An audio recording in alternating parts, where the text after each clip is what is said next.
Dito, para naman sa mga progressive. Paano ba ginagamit itong lens flapper para sa mga progressive? Ito yung progressive. Yung ganito.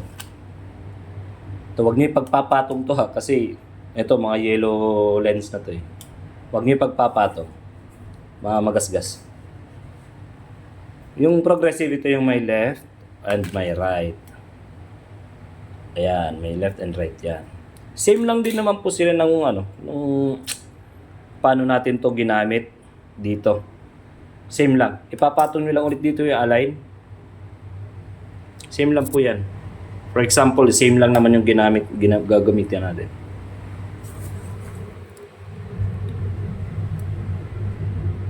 Ayan, align. Tapos i-locate mo lang ulit yung PD ni patient nasa 2 mm.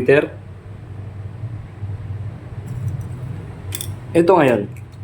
Ito kasi hindi nakakalito to. Kasi ito may left and right. Ayan may right. Ang gagawin lang natin, ito yung optical center. Ayan. Ito yung optical center nung lens natin. Di katulad nito, hahanapin pa natin yung optical center ng mga to. Ito meron na. So ang gagawin nyo, i-align nyo lang yan dyan. Ayan. Yung optical center, align lang yan dyan. Depende yan sa frame ha. Depende sa frame kasi pwede nyong ibaba, pwede nyong itaas. Okay? Naka-align yan dyan. Tapos, same din ang gagawin.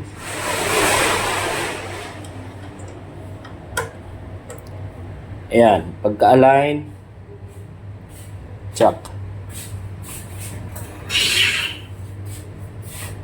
Okay. Ayan.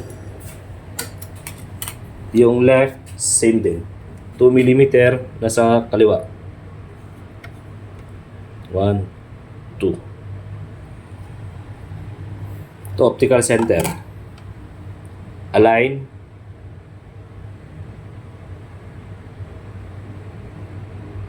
Tapos, check. Lagyan nyo nito para hindi mag-move.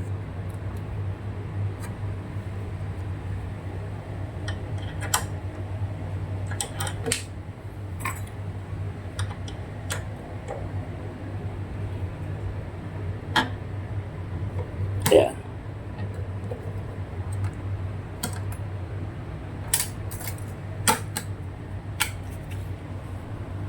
So, yan po yung sa progressive.